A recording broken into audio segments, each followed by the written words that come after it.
BJP অনুসূচিত জাতি মোর্চার ভৈরবনগর মণ্ডল কার্যনির্বাহী সভা ও এসসি মোর্চার 29 জনের নতুন পূর্ণাঙ্গ কমিটি গঠিত।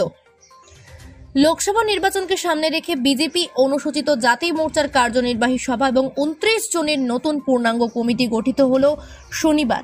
এই উপলক্ষে রামকৃষ্ণনগর মণ্ডল বিজেপির কার্যালয়ে ভৈরবনগর মণ্ডল এসসি মোর্চার কার্যনির্বাহী সভা অনুষ্ঠিত হয়।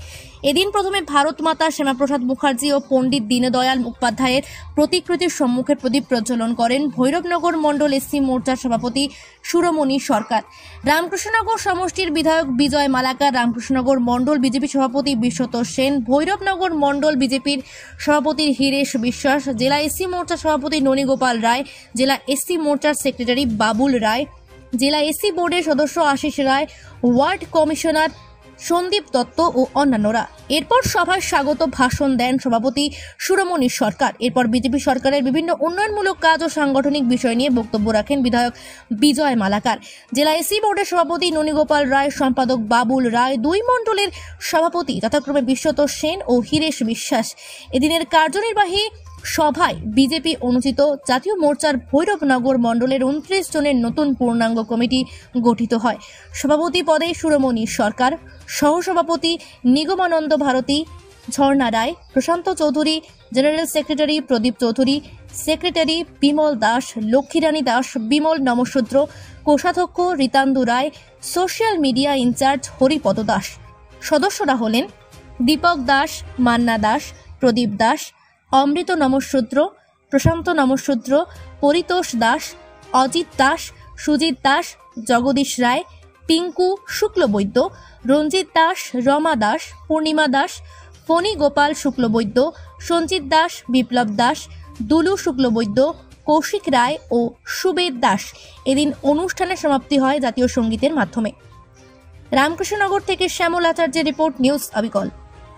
সর্বতৎপর বিধায়ক শ্রদ্ধেয় দাদা বিজয় মালাকার মহাশয় অনেক কিছু বলেছেন। তো আমরা উনি বলেছেন কিছুদিন আগে আমরা যিনি প্রার্থী আগে যিনি সংসদ ছিলেন ওনাকে নিয়ে আমরা একটা বৈঠক হয়েছিল। তিনি এই সভাতে বলেছিলেন যে আমরা সমষ্টি থেকে 1.5 লক্ষ ভোট দিয়ে আমরা এমপিকে এখান থেকে দিয়ে দেব। তো এই সভাতে উনি বলেছিলেন যে আমাদের আর এমপি মহোদয়ের সভা করার প্রয়োজন আছে কিনা। আমরা একটাকে বলেছিলাম যে আমাদের আর প্রয়োজন নেই, আমরা নিজেরাই কাজ করব।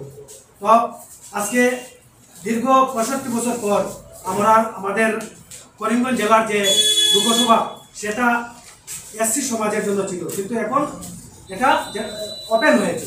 ওপেন হওয়া সত্ত্বেও আমাদের মুখ্যমন্ত্রী এবং কেন্দ্রের নরেন্দ্র মোদীজি এই করিমগঞ্জ লোকসভাতে একজন অনুসূচিত জাতির প্রার্থী দিয়েছে। সেই ভরসা দিয়েছেন যে আমরা এখান থেকে অনুসূচিত জাতি যারা আছি আমরা বিপুল ভোটে ওনাকে জয়ী করে দেব। তো তার জন্য আমি আমার বিজয় মালাকার দ্বারা যে কথাটা বলেছেন যে 1.5 লক্ষ ভোট আমরা এই সমষ্টি থেকে দিয়ে দেব, আমি বলছি 1.5 লক্ষ না, আমাদের চেষ্টা থাকা দরকার যে 1.5 লক্ষ নয়, আমরা এর থেকেও বেশি ভোটে আমাদের ক্যান্ডিডেটকে এখান থেকে আমরা রাতাবাড়ি সমষ্টি থেকে 1,75,000 ভোটে আমরা চেষ্টা রাখবো। 1,75,000 ভোটে